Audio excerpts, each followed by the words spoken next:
জানি। আমরা বেশিরভাগ সময় জানি না যে ওরা কোথা থেকে এখানে এলো। প্রত্যেকেই এক একটা পরিবারে জন্মায়, এক একটা স্বাভাবিক জীবনই হয়তো থাকে। চিত্রনাট্য পড়ার পর আমি আসলে একদম তৎক্ষণাৎ মানে সেই মুহূর্তে আমি তাকে জানাই যে তখন আমি এই কাজটা করছি। তারপরে যেটা হয় শুটিংয়ের বাদ বাকি আমরা প্রস্তুতি এবং লোকেশনে, আপনারা জানেন যে আমরা দৌলতদিয়াতে শুটিং করেছি, সেই লোকেশনের অভিজ্ঞতাও শেয়ার করেছি আপনাদের সাথে অল্প অল্প করে। সব শেষে যেটা বলতে চাই যে আমার কাছে সবচেয়ে ভালো লেগেছে আমার পরিচালক যেভাবে গল্পটি বলতে চেয়েছে।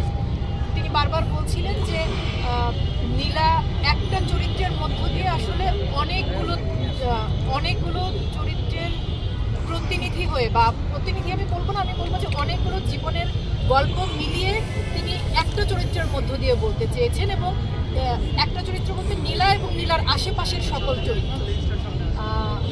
তো আমরা দেখি একটু পর সিনেমাটা। আমি নিজেও আজকে প্রথম দেখব।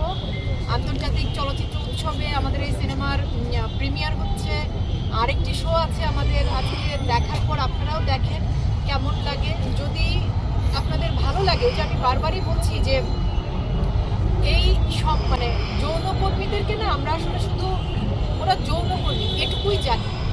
আমরা বেশিরভাগ সময় জানি না যে ওরা কোথা থেকে এখানে এলো।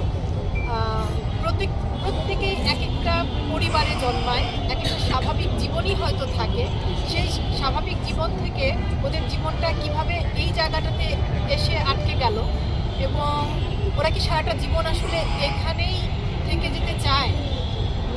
কেউ কি চায় না যে এখান থেকে বেরিয়ে আমরা আমাদের সমাজে, রাষ্ট্রে আপাত দৃষ্টিতে যেটাকে আমরা স্বাভাবিক জীবনযাপন বলি, ওদেরকে সেই সুযোগটুকু, সেই সহযোগিতাটুকু করতে পারি?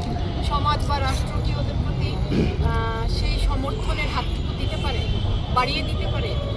আমি আসলে আমার চরিত্র নিয়ে আলাদা করে কিছু বলতে চাই না, এই জন্য যে নীলপদ্মর নীলাকে যদি পর্দায় আসলে বিন্দুমাত্র বিশ্বাসযোগ্য মনে হয়, আমি বিশেষভাবে অপু ভাইয়ের কথা বলবো। অপু ভাই আজকে এখানে নেই, প্রাচী আপা মানে ভীষণ সহযোগিতা করেছেন। আর দুজনের কথা আলাদা করে বললাম না, কারণ দুজন যেহেতু উপস্থিত আছেন আমার পাশে, সেজন্য আলাদা করে বললাম না। কিন্তু আমি অপু ভাইয়ের কথা বিশেষভাবে বলবো।